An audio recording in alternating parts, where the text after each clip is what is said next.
بسم اللہ الرحمن الرحیم۔ آج جو سوال ہمیں بھیجا گیا ہے وہ یہ ہے کہ روزے کی حالت میں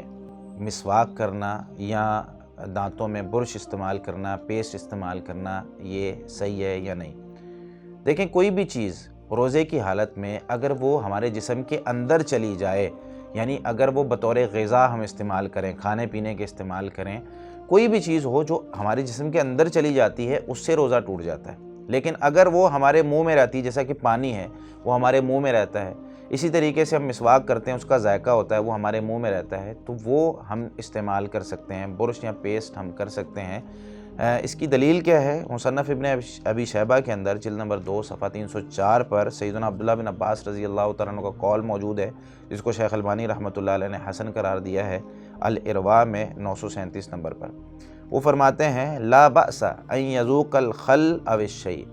کہ اگر کوئی شخص ہے وہ روزے کی حالت میں اگر زبان پر سرکہ وغیرہ یا کوئی اور چیز رکھ کر چکھ لیتا ہے، ما لم يدخل حلقہ وهو صائم،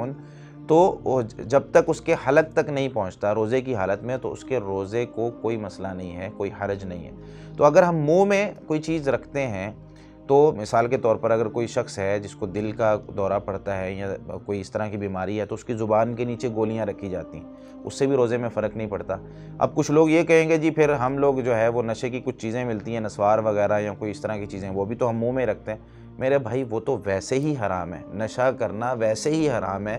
اور دوسرے نمبر پر ہم نے مقصد دیکھنا چیز کا، کہ چیز کا مقصد کیا ہے، نشہ، مزے لینا یا کوئی اس طرح کی بات کہ بندہ جو ہے وہ مذاق کر رہا ہے، تو اس طرح کی چیز نہیں ہے۔ مجبوری کی حالت میں یا ضرورت کے وقت ہم دانت کی صفائی کر رہے ہیں یا ہم جو ہے وہ کوئی دوا رکھ رہے ہیں، تو یہ ایک ضرورت ہے جو کہ ہم اس کو اندر نہیں لے کے جا رہے، ہمارے حلق تک نہیں پہنچ رہا، وہ اس کا جو ہے وہ ذائقہ ہم باہر پھینک دیتے ہیں، تو اس صورت میں ہمارا روزہ درست ہوگا جب تک ہم اندر نہیں لے کے جاتے۔ تو برش کرنا، ٹوتھ پیسٹ کرنا یا مسواک کرنا یہ تو بلا کراہت جائز ہے، اور اسی طریقے سے گولیاں رکھنا زبان کے نیچے یا کوئی اور اس طرح کا کوئی عمل کرنا جو منہ تک برقرار رہے، یا کلی کرتے ہیں ہم وضو کرتے ہوئے جو منہ تک برقرار رہتی ہے اور اس کو واپس تھوک دیتے ہیں، تو ایسی چیزیں جائز ہیں۔ اللہ رب العالمین سمجھ کر عمل کرنے کی توفیق عطا فرمائے۔ جزاکم اللہ خیر۔